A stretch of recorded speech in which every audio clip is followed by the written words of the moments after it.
जय हिंद स्टूडेंट। आज से हम लोग जो चैप्टर स्टार्ट करने वाले हैं उसका नाम है motion in a straight line. Motion in a straight line जो है वो सबसे ज़्यादा इम्पोर्टेंट रोल प्ले करता है फिजिक्स में। क्यों प्ले करता है? क्योंकि यहीं से अब आपका जो कॉन्सेप्ट है वो बिल्ड होना स्टार्ट हो जाएगा। आप यहाँ से न्यूटन्स के लॉ पढ़ना स्टार्ट कर देंगे, इक्वेशन पढ़ना स्टार्ट कर देंगे, यानी कि मोशन का फील आना स्टार्ट हो जाएगा। मोशन क्या है और फिर रेस्ट क्या है, मोशन से एसोसिएटेड जो पैरामीटर कैलकुलेट करते हैं like as acceleration, velocity, speed, displacement, distance, ये सब क्या होता है, यहीं से आपका पूरा कॉन्सेप्ट स्टार्ट हो जाता है और अब आप कॉन्सेप्चुअल बेस पर काम करना स्टार्ट करेंगे। तो बहुत इम्पोर्टेंट चैप्टर हो जाता है ये हमारे कॉन्सेप्ट के लिहाज से भी, और वैसे भी ये इम्पोर्टेंट है भी। Motion in a straight line. Motion in a straight line में हम किसी भी टॉपिक को स्टार्ट करने से पहले हम ये समझ लें कि ये जो motion in a straight line है ये फिजिक्स के कौन से ब्रांच से अपना रिलेशन रखता है या किस तरीके से ये फिजिक्स से रिलेटेड है। तो अगर मैं इस पर बात करूं तो सबसे पहले मुझे बात जो करना होगा वो बात करना होगा कि मैकेनिक्स क्या है। सबसे पहले हमें ये समझना होगा। तो अगर मुझे ये समझना है कि मैकेनिक्स क्या है तो आई होप कुछ कुछ आइडिया आपको लग गया होगा ये वर्ड मेरे मुंह से निकलते ही कि मैकेनिक्स क्या होता है। तो सबसे पहला अगर कोई क्वेश्चन पूछता है motion in a straight line से तो यही कहता है कि what is mechanics and what is it's various sub branches. तो पहला क्वेश्चन जो बनता है motion in a straight line से वो यही बनता है। मैं क्वेश्चन भी लिख ही देता हूँ। बनता है कि what is mechanics, what are its various sub branches, ये यहाँ से क्वेश्चन बनता है। तो अगर मुझे इसका आंसर देना है तो सबसे पहले तो हमें यही जानना होगा कि मैकेनिक्स क्या होता है। तो मैकेनिक्स जानने के लिए आपको पता होना चाहिए कि जब किसी बॉडी को आप देखते हैं इस फिजिकल वर्ल्ड में, वो डायरेक्ट उसके मोशन को, उसकी पोजीशन को या उसकी किसी भी मूवमेंट को जब आप डायरेक्ट ऑब्जर्व करते हो, डायरेक्ट एकदम ऑब्जर्व कर लेते हो तो, और उस बॉडी के पास मास होता है और वो बॉडी आपकी फिजिकल अपीयरेंस में आ जाती है, तो वो सारी चीज़ें हम लोग मैकेनिक्स के अंदर ले लेते हैं। यानी कि मैकेनिक्स के लिए अगर आप डेफिनेशन लिखना चाहते हो तो मैकेनिक्स फिजिक्स की एक ऐसी ब्रांच है जिसमें आप मोशन से और रेस्ट से, बॉडी के मोशन और रेस्ट से एसोसिएटेड सारे पैरामीटर्स को आप कैलकुलेट करते हो। यानी कि आप कह सकते हो कि mechanics is the branch of the physics that deals with the condition of rest और मोशन ऑफ द मटेरियल और ऑब्जेक्ट अराउंड अस। ये आप कह सकते हो जो कि मैकेनिक्स का डेफिनेशन है।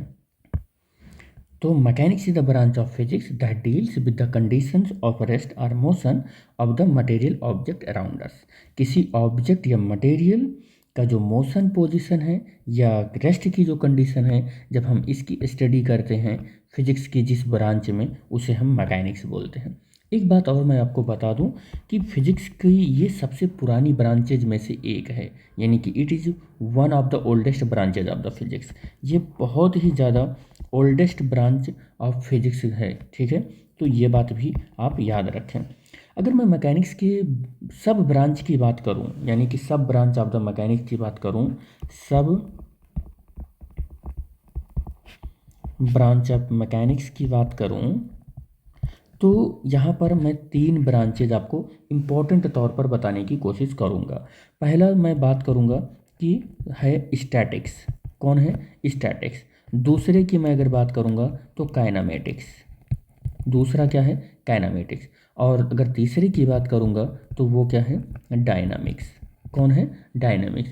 अगर मैं स्टैटिक ब्रांच की बात करूँ, केवल और केवल स्टैटिक ब्रांच की बात करूँ, तो मैं बात करूँगा कि मैकेनिक्स की जो स्टैटिक ब्रांच है ये एक ऐसी स्टडी ऑफ ऑब्जेक्ट है जो किसी बॉडी का हर एक पैरामीटर कैलकुलेट करे, लेकिन किस पोजीशन में? रेस्ट की पोजीशन में या इक्विलिब्रियम की पोजीशन में। या कौन सी पोजीशन में?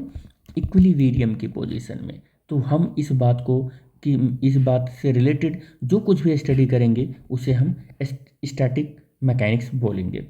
लेकिन जब कभी भी हम बॉडी की हर एक पोजीशन के बारे में स्टडी करें, यानी कि बॉडी के जो कुछ भी हम स्टडी करें बॉडी के बारे में, लेकिन वहाँ पर बॉडी हमारी कैसे रहे, मोशन में रहे। लेकिन एक बात का ख्याल रहे कि बॉडी के मोशन के बारे में हम स्टडी करने चल तो रहे हैं, लेकिन हम उस बॉडी में मोशन कैसे आया है, यानी कि हम ऐसा कहना चाह रहे हैं कि बॉडी के अंदर मोशन जिस वजह से आया है, यानी कि कॉज ऑफ मोशन जो है उसके बारे में स्टडी नहीं करेंगे। तो कॉज ऑफ मोशन के बारे में स्टडी नहीं करेंगे, यानी कि बॉडी के मोशन के बारे में तो स्टडी करेंगे, लेकिन मोशन आया कैसे है, यानी कि रीजन क्या है, उस रीजन पर फोकस नहीं करेंगे। इसको काइनेमेटिक्स बोलते हैं। लेकिन हम डायनेमिक्स मैकेनिक्स के बारे में बात करें, मैकेनिक्स के डायनेमिक ब्रांच के बारे में अगर बात करें, तो बॉडी के मोशन के बारे में तो स्टडी करेंगे ही करेंगे, इसके बारे में करेंगे ही करेंगे, लेकिन हम वहाँ पर ये भी जानने की कोशिश करेंगे कि what is the reason behind the motion, यानी कि कॉज ऑफ मोशन क्या है, कॉज ऑफ मोशन क्या है, यानी कि रीजन के बारे में भी हम जानने की कोशिश करेंगे। यहाँ रीजन के बारे में जानने की कोशिश नहीं करते हैं, लेकिन यहाँ रीजन के बारे में जानेंगे हम। तो these are the sub branches of mechanics. तो सब ब्रांचेज ऑफ मैकेनिक्स में हमने फर्स्ट आपको एक्सप्लेन किया स्टैटिक, दूसरा काइनेमेटिक्स और थर्ड डायनामिक। स्टैटिक क्या है, ये किसी बॉडी के को किसी बॉडी की उसके पोजीशन के बारे में स्टडी करता है, लेकिन वो पोजीशन कैसा होना चाहिए, रेस्ट होना चाहिए या इक्विलिब्रियम होना चाहिए। ये किसी बॉडी के मोशन वाली पोजीशन में बात करना चाहता है, लेकिन उस बॉडी में मोशन आया कैसे, उसके कारण के पीछे ये जाना नहीं चाहता है। लेकिन डायनामिक की अगर हम बात करें तो बॉडी के मोशन के बारे में जानना तो चाहता है, लेकिन ये भी जानना चाहता है साथ ही साथ कि उस बॉडी में मोशन जो आया है उसके पीछे का कारण क्या है। ठीक है, तो हम वन बाय वन इसकी डेफिनेशन भी लिख लेते हैं और डेफिनेशन को भी समझ लेते हैं। स्टैटिक क्या है, तो it is the branch of the mechanics that deals with the study of object. जब कभी भी हम मैकेनिक्स की एक ऐसी ब्रांच लेते हैं जिसमें ऑब्जेक्ट की स्टडी करते हैं, लेकिन किस पोजीशन में स्टडी करते हैं, एट रेस्ट पोजीशन और इन इक्विलिब्रियम पोजीशन, तो हम उस मैकेनिक्स की ब्रांच को क्या बोलते हैं, स्टैटिक्स बोलते हैं। Even when they are under the action of the several forces, और उस पर बहुत सारे फोर्सेस लगे हुए हैं, उस कंडीशन में हम मैकेनिक्स को उस ब्रांच को स्टैटिक बोलते हैं। जिसमें जैसे सपोज कर लेता हूँ, यहाँ मैं एग्जांपल लेकर बता दूँ। मान लो कि एक बॉडी है, इस बॉडी के ऊपर ऐसे एक फोर्स लगा हुआ है F1, एक फोर्स लगा हुआ है F2, एक फोर्स ऐसे लगा हुआ है F3 और एक फोर्स लगा हुआ है F4, एक फोर्स ऐसे लगा हुआ है F5, एक फोर्स ऐसे लगा हुआ है F6। और इन सब फोर्सेस के मैग्नीट्यूड इक्वल हैं, सारे फोर्सेस के मैग्नीट्यूड क्या है, इक्वल हैं। F सब के F है मैग्नीट्यूड। अब अगर आप देख रहे हो कि यहाँ पर हमने 6-7 फोर्सेस लगा दी हैं इस बॉडी के ऊपर, लेकिन ये बॉडी के ऊपर फोर्स क्या है, लगा है हुआ है, यस लगा हुआ है, फोर्स लगा हुआ है। क्या इन फोर्सेस की वजह से इस बॉडी के अंदर कोई मूवमेंट है, तो कोई भी मूवमेंट नहीं है। ये कौन से पोजीशन में है, रेस्ट पर पोजीशन में है, और इस पर फोर्स भी लगा है, रेस्ट पोजीशन पर भी है। अब इस बॉडी के बारे में जो कुछ भी स्टडी करेंगे वो मैकेनिक्स की जिस ब्रांच के अंतर्गत आएगा उसे हम स्टैटिक बोलेंगे। लेकिन इस ब्रांच के लिए, मैकेनिक्स के इस ब्रांच के लिए बहुत इंपॉर्टेंट चीज़ होता है कि इस ब्रांच के लिए measurement of time is not essential in static. Static condition में हम मेजरमेंट ऑफ जो टाइम लेते हैं वो इन इसेंशियल नहीं होता है, ज़रूरी नहीं होता है, आवश्यक नहीं होता है कैलकुलेट करना। अगर हम दूसरे ब्रांच की बात करें तो सेकंड जो ब्रांच है वो है हमारा काइनेमेटिक्स। क्या है, kinematics. It is the branch of the mechanics that deals with the study of motion. कह रहा मैकेनिक्स का एक ऐसा ब्रांच है जिसमें हम किसी ऑब्जेक्ट के मोशन के बारे में स्टडी करते हैं, लेकिन उस ऑब्जेक्ट में मोशन क्यों आया है, कैसे आया है, किस कारण से आया है, उस पर फोकस नहीं करते हैं। विदाउट फोकसिंग इट, इस पर फोकस नहीं करते हैं। किसी ऑब्जेक्ट में मोशन आया तो क्यों आया, कैसे आया, क्या कारण है, इसको बगैर जाने हम किसी ऑब्जेक्ट के मोशन के बारे में जब कभी भी स्टडी करते हैं तो ऐसे मैकेनिक्स के ब्रांच को काइनेमेटिक्स बोलते हैं। और याद रखना स्टैटिक में टाइम इसेंशियल तो नहीं होता है, लेकिन जब कभी भी हम काइनेमेटिक्स की बात करते हैं तो टाइम का कैलकुलेशन, टाइम के बारे में इंफॉर्मेशन बहुत इसेंशियल हो जाता है। वहाँ पर टाइम के ऊपर हम जोर देते हैं और टाइम को कैलकुलेट करना चाहते हैं। अगर मैं काइनेमेटिक्स का मीनिंग बताऊं तो काइनेमेटिक्स जो होता है वो एक ग्रीक वर्ड है, और काइनेमेटिक्स अगर ग्रीक वर्ड है तो मैं लिख ही देता हूँ। काइनेमेटिक्स, काइनेमेटिक्स जो है वो कैसा वर्ड है, वो ग्रीक वर्ड है। कैसा वर्ड है, ग्रीक वर्ड है। और अगर ये ग्रीक वर्ड है तो इसकी कुछ मीनिंग होगी जो इंग्लिश में होगा। तो काइनेमेटिक्स ग्रीक वर्ड है, तो यहाँ पर एक ये जो काइनेमेटिक्स मिलकर बना हुआ है, दो वर्ड से मिलकर बना हुआ है। एक हुआ है काइनेमा, इस एक का क्या नाम है, काइनेमा। और काइनेमा का मतलब क्या है, काइनेमा का मतलब है मोशन। काइनेमा का मतलब क्या है, मोशन, ठीक है। और यहाँ पर देखो काइनेमा का मतलब क्या है, मोशन। जो आप यहाँ पर स्टडी करने वाले हो, स्टडी करने वाले हो, क्या करने वाले हो, स्टडी करने वाले हो। किसके मोशन के बारे में स्टडी करने वाले हो, ऑब्जेक्ट के मोशन के बारे में स्टडी करने वाले हो।